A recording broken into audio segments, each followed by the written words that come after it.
Doctor साहब, जिस तेज़ी से जो कैनेडियन वज़ीर आज़म है उन्होंने अमेरिका बरतानिया को एतमाद में लेकर इंडिया को बाकायदा वाज़े दो टुक पैगाम दिया है कि वो तहकीकात में ताउन करे, और इंडिया ने उल्टा हट दर्मी और अदम ताउन पर कमर बांध ली है। इस कशीदगी के क्या मुमकिन असरात हो सकते हैं आपके मुताबिक? शुक्रिया, आपने इतनी इम्पोर्टेंट मौजू पर बात करने का मौका दिया। हिंदुस्तान ने जो को फर्स्ट टाइम नहीं किया, आप पूरे ख़ित्ते में देखें, हमारे रीजन में हिंदुस्तान इसी तरह की मुदाखलत अमूमन अपने हमसाय ममालिक में करता रहता है। पाकिस्तान में तो खैर है कि ये कोई नई चीज़ है नहीं।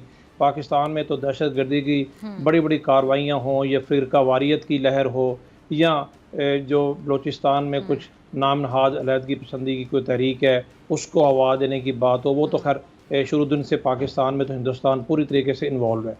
इसके अलावा हमें याद है कि श्रीलंका में भी इंडिया ये काम करता रहा है, वहाँ की गवर्नमेंट को भी इनसे शिकायत रही है, भूटान में करता रहा है, नेपाल में बड़ी इन्वॉल्वमेंट उनकी रही है, बांग्लादेश को शिकायत रही, इवन मालदीव जैसे छोटे मुल्क को भी हिंदुस्तान से अपने मामलात में इस तरह की मुदाखलत की शिकायत रही है। तो ख़ित्ते में तो ये एक आम सी बात थी।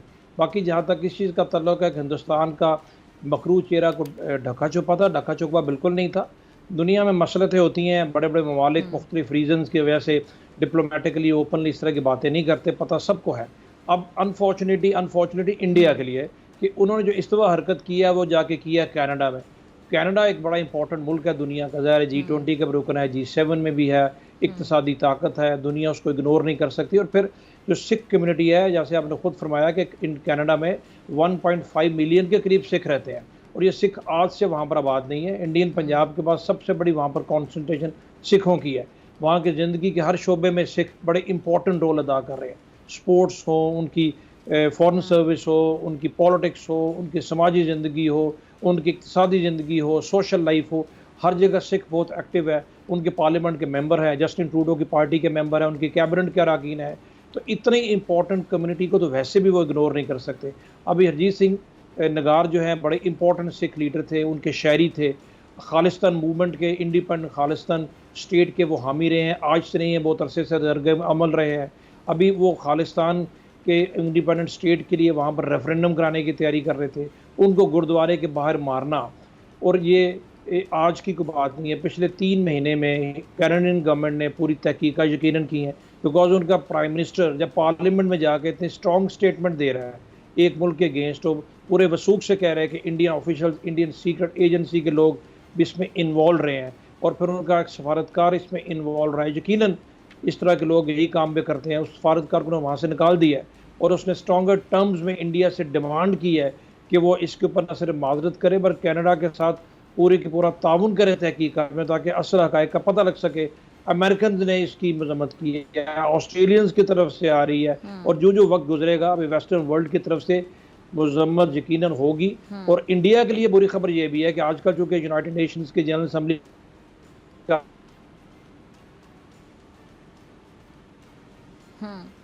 पे मीटिंग्स होंगी, वो लोग भी इसको हाईलाइट करेंगे, और पाकिस्तान इस तो पहले स्ट्रॉन्ग रहा है। अभी इंडिया के अंदर अगर आप देख लें तो कोई ऐसी रियासत नहीं होगी जहाँ पर अक़लियतों के ख़िलाफ़, छोटे ज़ात के हिंदुओं के ख़िलाफ़ वो इस तरह की जारहाना दहशतगर्दाना कार्रवाइयाँ ना करते हो। मकबूजा कश्मीर तो है ही है, हाल ही में आपने मणिपुर में सुन देखा होगा, उत्तराखंड देख लें, झारखंड देख लें, यूपी में देख लें, सीपी में देख लें, हर जगह उन्होंने यही तमाशा अपने मुल्क के अंदर भी बनाया हुआ है। लोगों के साथ ज़्यादती करते हैं, उनको मारते हैं, कोई हकूक़ वहाँ पर इंसान लोगों के नहीं है। आपको याद होगा तो हालिया G20 समिट में जो बाइडन ने भी इंसानी हकूक़ के नाम के ऊपर, बकौल जो बाइडन, उन्होंने नरेंद्र मोदी के साथ ये इशू उठाया है। तो मेरा कहने का मकसद ये है कि ये बड़ी सीरियस डेवलपमेंट है, सीरियस डेवलपमेंट इंडिया के लिए भी है और दुनिया के लिए। इस कॉन्टेक्स्ट में कभी दुनिया की आंखें खुल जानी चाहिए कि एक ऐसी रियासत जो कि स्टेट टेररिज्म में इन्वॉल्व है ऑल ओवर दी वर्ल्ड, उसको अगर आप नहीं रोकेंगे तो आने वाले वक्तों में न सिर्फ रीजनल पीस बड़ी बुरी तरह से मुतासर होगा, बल्कि इंटरनेशनल पीस को भी बड़े सीरियस खतरात हो सकते हैं।